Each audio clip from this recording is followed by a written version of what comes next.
Welcome back to the channel. तो हमने जो हमारा जनरल फिजियोलॉजी वाला टॉपिक है वो पूरी तरह से ख़त्म कर लिया है। आज से हम स्टार्ट करेंगे नर्व मसल फिजियोलॉजी, जिसके इम्पॉर्टेंट टॉपिक की लिस्ट मैंने आपको ऑलमोस्ट प्रोवाइड कर दी है। इसमें जो कुछ इम्पॉर्टेंट टॉपिक है वो है NMJ as a long answer question. इसके अलावा मेजरली एक्शन पोटेंशियल और आरएमपी किसी बुक में, रेफरेंस बुक में इसमें भी दिया हुआ है, तो वो भी ऐसा एलएक्यू बन सकता है।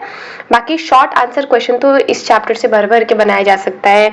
whether it is Wallerian nerve degeneration, strength duration curve हो गया, excitation contraction coupling हो गया, sarcotubular system हो गया, isotonic isometric कॉन्ट्रैक्शन हो गया।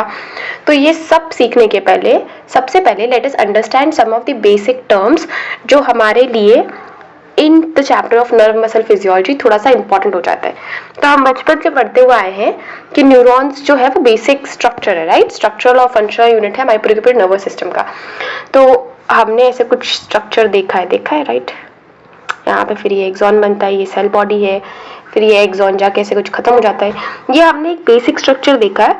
अब इसके कुछ हमको एक्सॉन, डेंड्राइट, सेल बॉडी, ये सब तो काजल हमको पता है, बट कुछ ऐसे टर्म्स आते हैं जहाँ हम फंस जाते हैं, और वो चीज़ें हमको आज थोड़ी बहुत समझनी है, ताकि आगे जाके अगर ये टर्म्स रिपीट हो तो हमको डाउट नहीं हो। देखो, सबसे पहले अगर हमने स्ट्रक्चर की बात की तो दो स्ट्रक्चर होते हैं। एक ये जो मेजरली पार्ट है ये है सेल बॉडी, और दूसरा इसका प्रोसेस होता है न्यूराइट्स। न्यूराइट्स के दो फर्दर प्रोसेस होते हैं, एक तो ये बाल जैसे स्ट्रक्चर, इसको डेंड्राइट बोलते हैं, और एक ये होता है लंबा सा एक्सॉन। ठीक है, ये हमारा कुछ बेसिक स्ट्रक्चर होता है। एक सेल बॉडी जिसको हम सोमा या पेरिकैरियन कुछ भी बोल सकते हैं, और दूसरा होता है प्रोसेस, वो एक डेंड्राइट हो सकता है, एक न्यूराइट्स और एक एक्सॉन हो सकता है। ठीक है, अब बात करें अगर हम सेल बॉडी की, तो सेल बॉडी में हमने चीजें पहले से पढ़ रखी है काजल दी। एक बार just let's go through it एक रिकैप की तरह। इसमें बड़ा सा न्यूक्लियस होगा, न्यूक्लियाई होगा, बट सेंट्रोसोम नहीं होता है। यूजुअली न्यूरॉन्स के पास सेंट्रोसोम नहीं होता है, और सेंट्रोसोम के पास एबिलिटी है डिवाइड करने की। तो सिंस न्यूरॉन के पास सेंट्रोसोम नहीं है, तो neuron do not have the ability to divide. तो अब अगर कोई न्यूरॉन डैमेज हो गया तो उसको कौन रिप्लेस करेगा जल्दी? Neuroglial sales. ये भी एक ऐसे क्यों बन जाता है, neuroglial sales compromises more than 50% of the nervous system. अगर कहीं का न्यूरॉन गया तो वहाँ पे न्यूरोग्लियल सेल्स जो है वो रिप्लेस करेंगे। बात करें प्रोसेसेस में, दो प्रोसेस है। एक तो ये स्ट्रेट सा लंबा सा होता है जिसको हम एक्सॉन बोलते हैं, और एक जो सेल बॉडी के सराउंडिंग में रहता है, दिस इज डेंड्राइट्स, राइट। तो एक है एक्सॉन सिंगल लॉन्ग पार्ट, और दूसरा है डेंड्राइट। एक्सॉन का हमें पता है कि एक्सॉन जो है ये सेल बॉडी है, और यहाँ से अगर ये एक्सॉन निकल रहा है तो it will take the information away from the cell body, right. तो it will take the impulses और इंफॉर्मेशन और action potential away from the cell body. अब यहाँ पे एक चीज जो यूजुअली पूछ लेते हैं, अभी भी, पहले के टाइम पे तो नीट में हमारे लिए एमसीक्यू बनता ही था, अभी भी हमसे पूछ लेते हैं वाइवा वगैरह में कभी कभी, कि नेजल ग्रैनुल्स कहाँ कहाँ प्रेजेंट है, फंसाने के लिए। क्योंकि जो नेजल ग्रैनुल्स है, सबसे पहले होते क्या है, ये रफ एंडोप्लाज्मिक रेटिकुलम के फ्रेगमेंट्स है, जो कि सेल बॉडी में भी प्रेजेंट है और डेंड्राइट्स में भी प्रेजेंट होता है। इनका जो मेजर फंक्शन है वो है प्रोटीन सिंथेसिस। अब मैंने आपको कुछ टर्म्स बताए थे जहाँ पे हम फंसते हैं, उसमें से एक टर्म है एक्सॉन हिलॉक। अब नाम सजेस्ट कर रहा है कि Kajal di it is related to axon, but no, it is a misnomer हम बोल सकते हैं इसको, because it is not related to axon, it is related to cell body. ठीक है, ये सेल बॉडी से रिलेटेड होता है।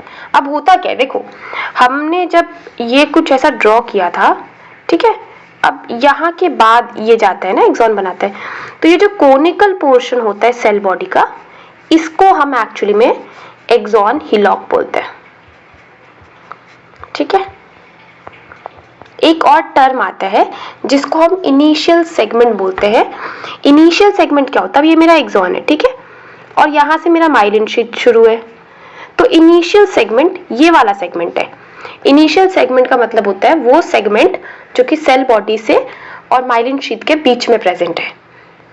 ठीक है, तो देखो, सबसे पहले अगर हम बात करें conical extension of cell body, ये जो ऐसा कोनिकल प्रोजेक्शन के बाद जब वो एक्सॉन बनाता है, this is axon hillock. Initial segment क्या होता है, ये मेरा एक्सॉन हिलॉक है, ये मेरा एक्सॉन है, ठीक है, यहाँ पे मेरा माइलिन शीथ स्टार्ट है। सो दिस स्ट्रक्चर, ये जो बीच का स्पेस है, it is called as initial segment. ठीक, ये हमारे कुछ टर्म्स है। अब इससे रिलेटेड कुछ और अगर बचा है तो लेट्स सी क्या बच गया है। एक्सॉन, एक चीज है देखो, लीमा मतलब होता है मेम्ब्रेन, ठीक है। अभी आपको एक्सोलेमा सुना है तो एक्सॉन का मेम्ब्रेन, बाद में हम सार्कोलेमा सुनेंगे तो मसल का सेल मेम्ब्रेन। तो मेम्ब्रेन जो होता है वो एक्चुअली होता है, उसको लेमा टर्म से डिनोट करते हैं। अब एक्सॉन जो है, हमने ये एक्सॉन बनाया, अब ये आगे जाके कुछ ऐसे ऐसे बटन्स जैसे स्ट्रक्चर में छोटे छोटे ऐसे, ठीक है। तो इसको हम साइनेप्टिक नॉब बोलते हैं, टर्मिनल बटन्स भी बोलते हैं। इन बटन्स के अंदर, अब समझो इस बटन को थोड़ा जूम किया जाए तो पहली बात तो ये बटन ऐसे नहीं दिखते, ये बटन कुछ ऐसे है, ठीक है। अब इन बटन के अंदर छोटे छोटे साइनेप्टिक वेसिकल्स है, ठीक है। इन वेसिकल के अंदर भी छोटे छोटे छोटे कुछ कुछ कुछ कुछ केमिकल्स है। और ये केमिकल्स क्या है काजल दी? ये केमिकल्स है हमारे न्यूरोट्रांसमीटर्स, और यही न्यूरोट्रांसमीटर्स आगे जाके या तो जो हमारा मेम्ब्रेन है उसको एक्साइट करेंगे या तो एक्साइट नहीं करेंगे। तो जैसे हमारे पास दो तरह के न्यूरोट्रांसमीटर होते हैं ना, एक जो कि एक्साइट करते हैं और एक जो कि सप्रेस करते हैं। तो न्यूरोट्रांसमीटर का स्टोरेज होता है मेनली। यहाँ पे कौन सा न्यूरोट्रांसमीटर पढ़ा है हमने, बताओ? एसिटिलकोलिन। अब एक टर्म आता है जिसको बोलते हैं नोड ऑफ रैनवियर। अब जिनको रणवीर पसंद है वो रणवीर बोल सकते हैं, याद करने से मतलब है हमें। नोड ऑफ रैनवियर क्या होता है? दिस इज योर एक्सॉन का मेम्ब्रेन, राइट? एक्सॉन, इसके बीच में ये माइलिन शीथ है, ये माइलिन शीथ है, ये माइलिन शीथ है, ठीक है। अब ये एरिया, ये एरिया, ये एरिया, ये एरिया, जितना भी एरिया जहां पे माइलिनेशन नहीं है या दो माइलिन शीथ के बीच में जो एरिया बचता है, this is node of Ranvier. इसको हम नोड ऑफ रैनवियर बोलते हैं। ये काम क्या करेगा काजल दी? देखो, जो फैट है ना, फैट हमने पढ़ा कि fat is an electrical insulator. अब माइलिन शीथ क्या है काजल दी? फैट का बना हुआ है। तो ये हमारे लिए क्या हो गया? ये हमारे लिए हो गया एक हिसाब से इलेक्ट्रिकल इंसुलेटर। तो इंसुलेटर है मतलब इसमें तो हमारा जो इम्पल्स है वो जाएगा नहीं। तो अब अगर इसमें इम्पल्स नहीं जाएगा तो इम्पल्स ट्रांसमिट कैसे करेगा? तो इम्पल्स ट्रांसमिशन के लिए ही एक्चुअली नोड ऑफ रैनवियर बनाया गया है। तो ये समझो, ये मेरा नर्व है, ये माइलिन शीथ है, ये माइलिन शीथ है, ये माइलिन शीथ है, ठीक है। अब यहाँ से इम्पल्स जा नहीं सकता तो इम्पल्स करेंगे जंप, यहाँ से यहाँ, यहाँ से यहाँ, यहाँ से यहाँ। तो इनको जंपिंग इम्पल्स बोल सकते हैं। और इस तरह के कंडक्शन को हम सॉल्टेटरी कंडक्शन बोलते हैं, ठीक है। तो सॉल्टेटरी कंडक्शन बोलते हैं इन तरह के कंडक्शन को। सॉल्टेटरी कंडक्शन का बेनिफिट ये हो जाता है माइलिनेशन का कि this saltatory conduction makes the process of conduction very very fast, ठीक है। दो तरह का कंडक्शन हो सकता है, एक तो काजल थी जिसमें माइलिन शीथ नहीं है, तो जो हमारा इम्पल्स है वो ए लोकेशन है, ये बी लोकेशन है, बेचारा सीधे सीधे सीधे सीधे चल के जा रहा है, राइट।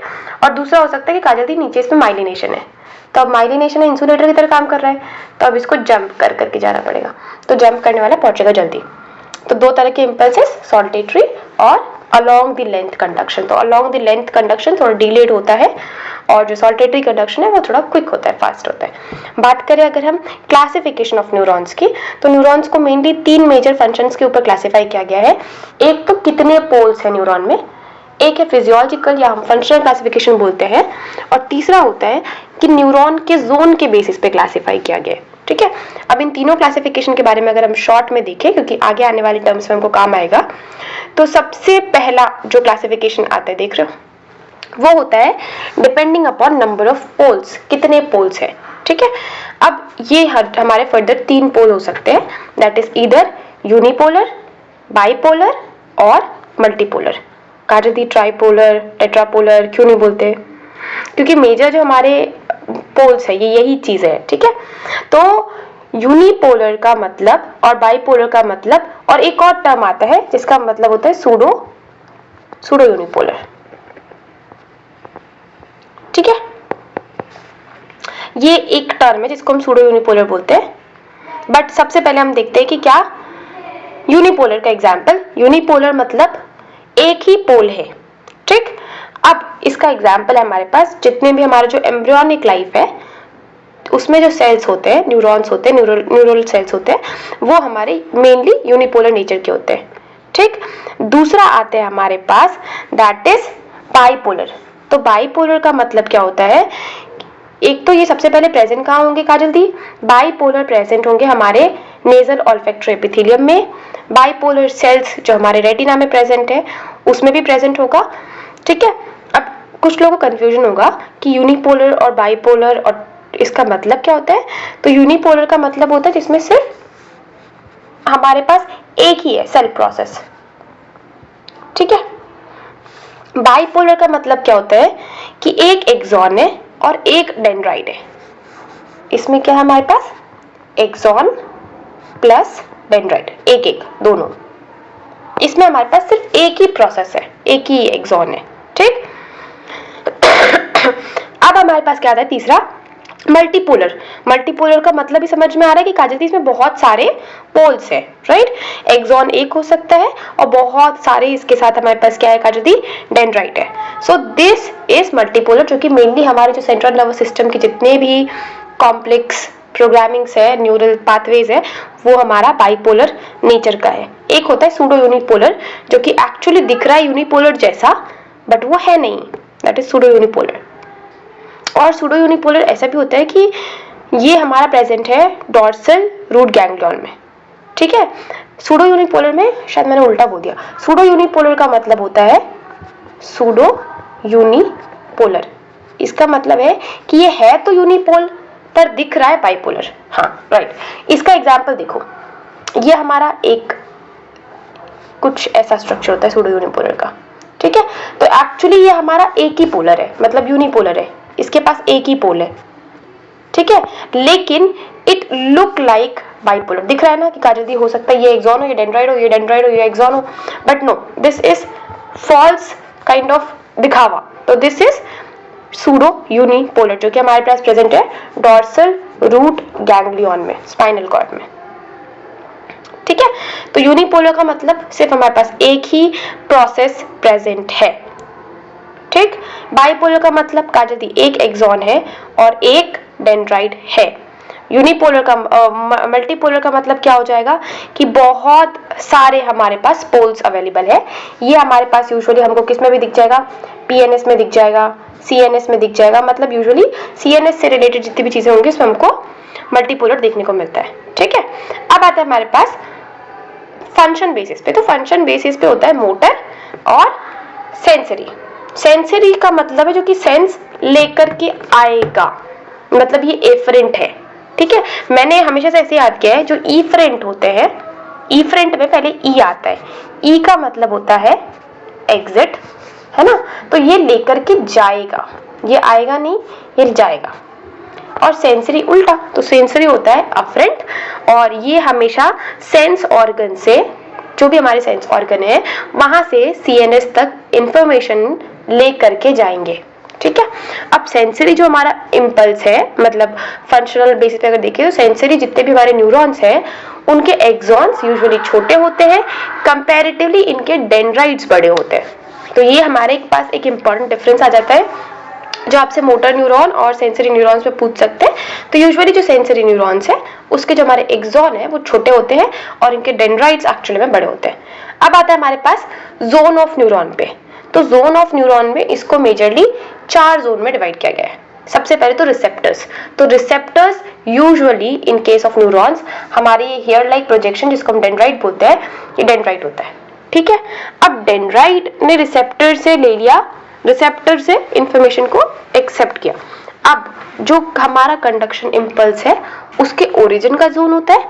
फिर अब अगर ये ओरिजिन एक लेवल तक है तो ये ट्रांसमिट होगा, अगर ये ओरिजिन एक लेवल तक या एक थ्रेशोल्ड तक नहीं है ये ट्रांसमिशन कैंसिल हो जाएगा।